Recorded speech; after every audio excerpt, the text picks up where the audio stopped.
Welcome to Fun and Games Side Quests. Every episode is a different host sharing a video game they love and why they love it. Hi, I'm Travis Colenutt, and I'm one of 3 hosts of Cutscenes, a video game movie podcast.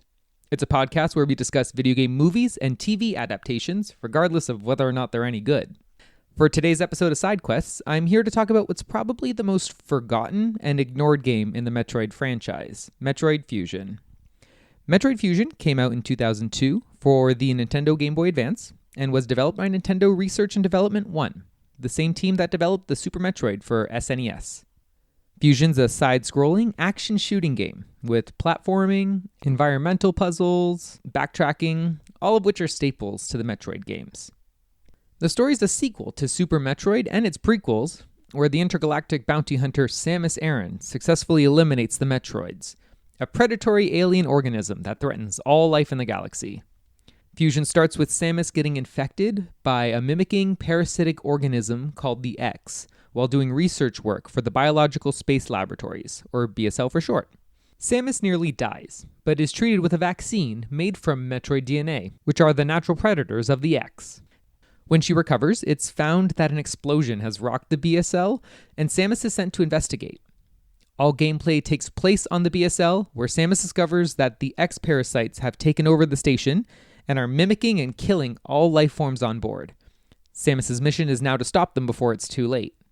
I absolutely love this game.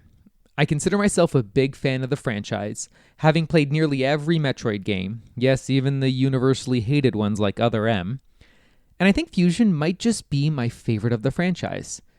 While many might think that a true Metroid fan has to have Super Metroid or Metroid Prime at the top of their list, there's always been something special about the atmosphere, story, gameplay, and borderline horror of Fusion that has brought me back again and again to replay it.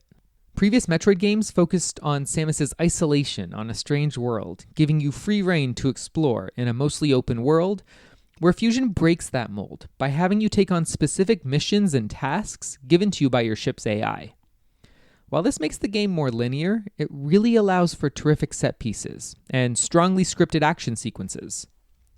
The SAX, which is an X-parasite that has infected the discarded pieces of Samus's original power suit, is wreaking havoc on the BSL and is actively trying to hunt you down. Every encounter with the SAX is tense and terrifying. You have no means of defeating it, and you always have to be prepared to run if it spots you. I don't know if moments like this could have been made possible in previous Metroid games, especially the 2D ones, without introducing some form of linear gameplay progression.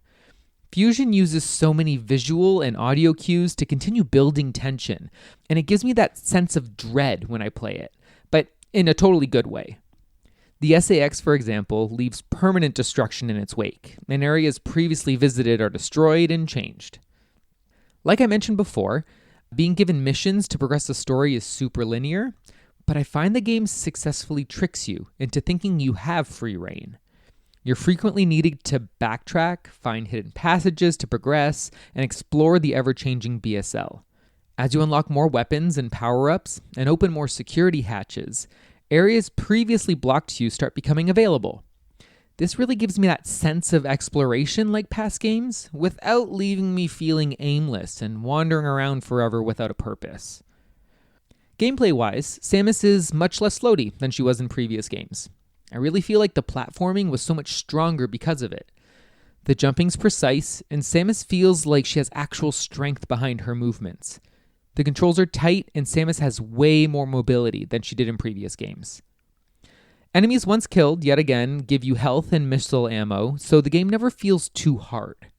There is a bit of a difficulty spike about midway through the game that really helps up the challenge, and that kind of coincides with the story as the X are getting more powerful, and it keeps that looming threat that they pose always at the back of your mind.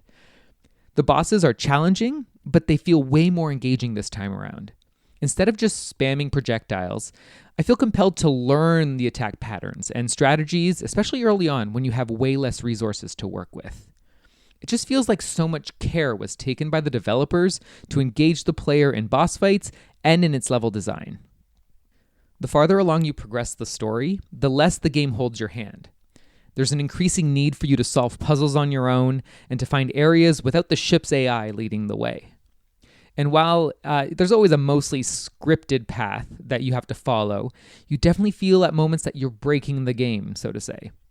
You restore functionality to weapons without being directed to, and you open up security hatches without authorization. The more independence you gain, the more powerful you start to feel. And slowly, the AI starts seeming less and less friendly to you, and it's starting to feel like there's maybe unknown forces working against you. This is, of course, the Federation that wants to weaponize the X. Surprise, of course they do. Fusion intelligently takes that sense of isolation that seemed like it was missing at the beginning of this game and subverts your expectations.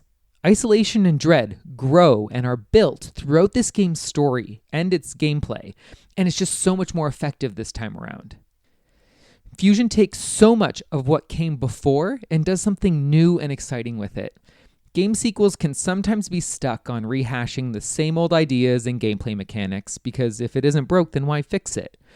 But Nintendo's always been great at wanting to try new things with their IPs, and Metroid Fusion does a terrific job of keeping true to the franchise while delivering something completely unexpected. And honestly, that's probably why this is my favorite game of all time. Thank you so much for listening to this episode of Side Quests. If you want to hear more from me, you can find me on Twitter at Travis Colenutt, or you can listen to Cutscenes, a video game movie podcast. Our first season ran from August 20th to September 24th, 2020, and we have more seasons in the works, so please give us a listen. Once again, thank you so much for listening, and happy gaming!